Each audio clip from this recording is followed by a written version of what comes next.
Warga Yakub yang dikasih oleh Tuhan, saat ini kita bertemu kembali dalam Yakub Fellowship. Tema kita saat ini, saudara-saudara, dirawat untuk merawat. Secara khusus, tema kita saat ini ditujukan kepada saudara-saudara yang berada di unit-unit kerja Yakub yang akan merayakan ulang tahun, yaitu Rumah Sakit Mardi Waluyo, Rumah Sakit Immanuel, dan juga Klinik Pratama Immanuel. Selamat merayakan ulang tahun bagi saudara-saudara yang berada di unit-unit tersebut. Sebelum kita melanjutkan persekutuan ini, saudara-saudaraku, mari kita berdoa terlebih dahulu. Bapa yang di surga, terima kasih Tuhan untuk penyertaan, untuk kehidupan yang Kau berikan kepada kami, untuk kekuatan, kemampuan yang Kau berikan kepada kami, sehingga kami dapat menghasilkan karya-karya terbaik sesuai dengan bidang-bidang kami. Dan ketika saat ini Tuhan, kami bersekutu sejenak, kami berikan diri kami untuk disapa Tuhan melalui firman-Nya, karena kami tahu Tuhan juga hadir menyapa kami melalui firman-Nya, sehingga setiap kami kembali diteguhkan untuk melakukan tugas panggilan kami masing-masing. Terima kasih Tuhan, Engkau memberikan kami kesempatan untuk merenungkan sabda. Di dalam Kristus Yesus kami berdoa. Amin. Saudara-saudaraku, saat ini saya memegang satu tanaman. Tanaman ini indah, minimal menurut saya, begitu ya. Tanaman ini sungguh cantik, indah, begitu. Pertanyaannya, kenapa bisa indah? Kita bisa bilang, ya karena dirawat. Dia dirawat terus-menerus sehingga menghasilkan daun yang bersih dan cantik. Berapa lama waktunya supaya bunga atau kembang ini atau tanaman ini bisa terus atau tetap indah? Kita juga bisa menjawab bahwa selama bunga ini masih ada, masih hidup, maka selama itu pula ia perlu dirawat. Jadi ia dirawat bukan hanya karena ketika ia rusak. Ketika ia sedang bertumbuh seperti ini, tanaman ini pun perlu terus dirawat. Kenapa? Supaya ia tetap indah dan cantik. Warga Yakub yang terkasih, ketika saat ini kita merenungkan sabda Tuhan, kita bersekutu, sesungguhnya kita juga sedang memberi diri kita untuk dirawat oleh Tuhan. Dan bacaan Alkitab yang akan menjadi perenungan kita pada saat ini diambil dari Efesus 4 ayatnya yang ke-7 sampai dengan 12. Saya akan membacakannya buat kita semua. Tetapi kepada kita masing-masing telah dianugerahkan kasih karunia menurut ukuran pemberian Kristus. Itulah sebabnya kata Nas, tak kala ia naik ke tempat tinggi, ia membawa tawanan-tawanan. Ia memberikan pemberian-pemberian kepada manusia. Bukankah ia telah naik? Berarti bahwa ia juga telah turun ke bagian bumi yang paling bawah. Ia yang telah turun, ia juga yang telah naik jauh lebih tinggi daripada semua langit untuk memenuhkan segala sesuatu. Dan ialah yang memberikan baik rasul-rasul maupun nabi-nabi, baik pemberita-pemberita Injil maupun gembala-gembala dan pengajar-pengajar, untuk memperlengkapi orang-orang kudus bagi pekerjaan pelayanan, bagi pembangunan tubuh Kristus. Demikianlah sabda Tuhan. Nah, saudara-saudaraku, bacaan kita tadi, bacaan yang saya baca tersebut adalah nasihat atau dorongan. Dorongan untuk apa? Dorongan supaya dapat bertingkah laku sebagaimana seharusnya orang Kristen. Karena tingkah laku itulah yang dapat menjamin keutuhan jemaat sebagai tubuh Kristus. Tingkah laku orang-orang yang ada di dalam jemaat itulah, saudara-saudaraku, yang menentukan utuh atau tidaknya jemaat itu. Bukankah itu betul, saudara-saudara? Nah, supaya saudara-saudara keutuhan jemaat itu bisa tetap terawat, bisa tetap terjaga, karena itulah dibutuhkan perawatan, perlu dirawat. Siapa yang merawat? Tuhan yang merawat. Tuhan yang merawat jemaatnya dengan menganugerahkan atau dengan memberikan kasih karunia yang khusus. Jadi cara Tuhan merawat itu ialah dengan memberikan kasih karunia kepada jemaat.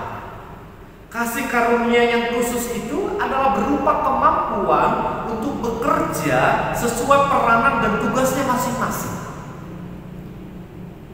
Jadi jemaat itu diberikan kasih karunia masing-masing supaya mereka bisa mempergunakan setiap kemampuan itu untuk menjaga keutuhan jemaat.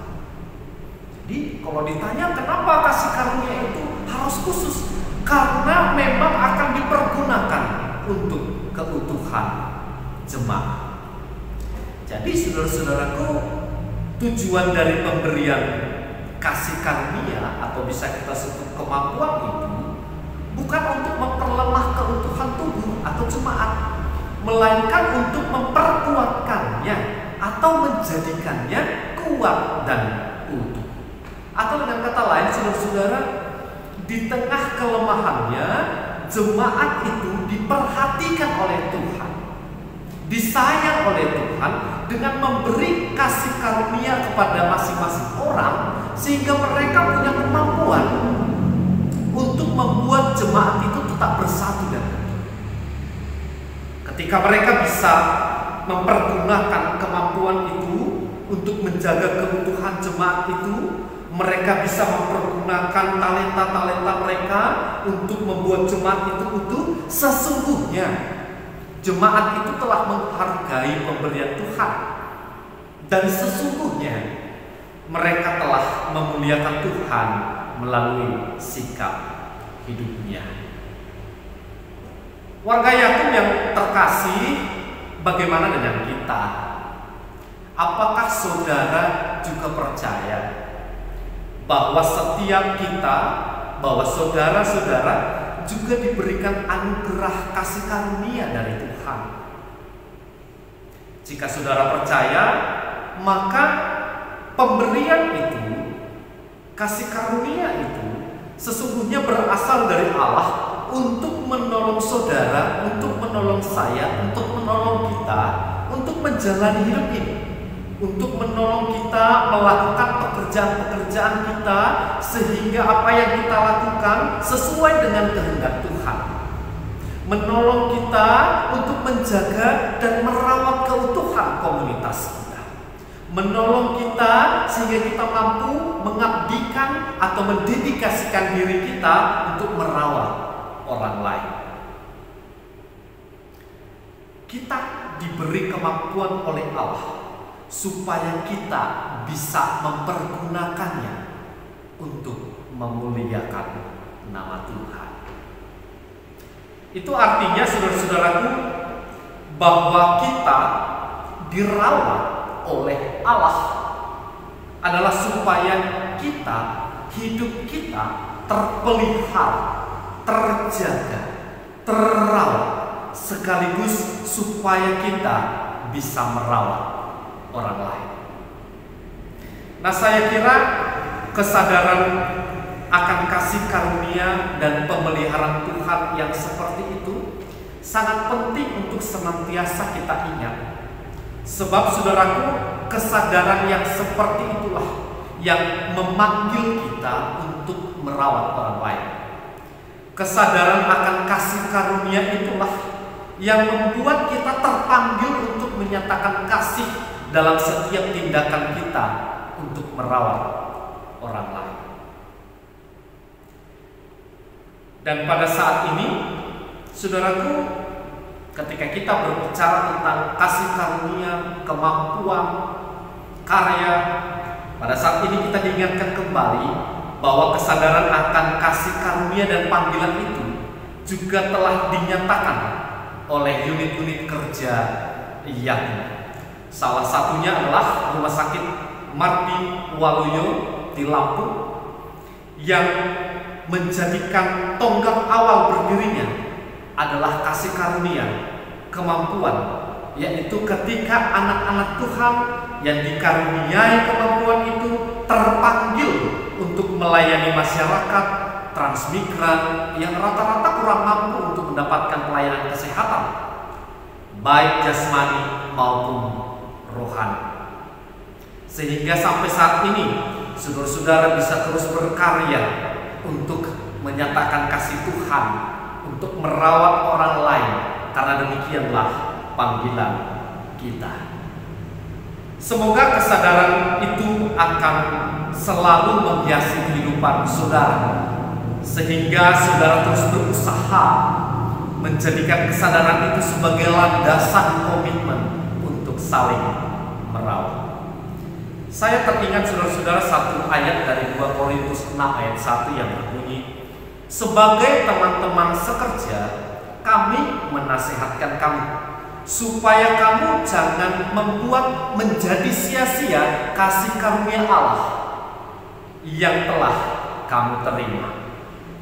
Semoga semua warga Yakub dimanapun saudara berada juga dapat memanfaatkan kasih karunia yang diberikan Tuhan kepada saudara-saudara, karena itu diberikan supaya saudara dapat saling menjaga dan saling merawat. Kiranya saudara dapat terus berkarya sesuai dengan kasih karunia yang telah Tuhan berikan. Sekali lagi selamat ulang tahun buat saudara-saudara yang berada di unit-unit kerja Yakub, terkhusus Rumah Sakit Mardi Waluyo, Rumah Sakit Immanuel, dan Klinik Pratama Immanuel. Tuhan memberkati karya-karya saudara. Amin. Mari saudara-saudaraku, kita tutup di dalam doa. Tuhan, kami bersyukur Engkau melimpahkan kami kasih karunia, kemampuan pribadi-pribadi, sehingga kami bisa mengoptimalkan unit-unit kerja kami di tempat kami Tuhan tempatkan, sehingga kami bisa terus bertumbuh menjadi pelayan-pelayan Tuhan yang dirawat dan juga merawat orang lain. Karena itu ya Allah, kami percaya ketika anak-anak-Mu ini, setiap unit-unit kerja Yakub dipelihara oleh Tuhan, dirawat oleh Tuhan, maka kegembiraanlah yang senantiasa hadir, baik itu di dalam kehidupan pribadi maupun di dalam kerja nyata mereka. Dan kami bersyukur pada kesempatan ini diberikan kesempatan beberapa unit Yakub untuk merayakan ulang tahun. Kiranya Tuhan berkati agar perjuangan yang selama ini telah dilakukan bisa terus menghasilkan karya-karya terbaik, bisa terus bertumbuh. Terima kasih Tuhan. Kami serahkan seluruh anak-anak Tuhan yang melayani di unit-unit kerja Yakub dalam penyertaan dan perlindungan Tuhan. Di dalam nama Tuhan Yesus Kristus kami berdoa. Amin. Sahabat Yakub, Tuhan memberkati saudara. Amin.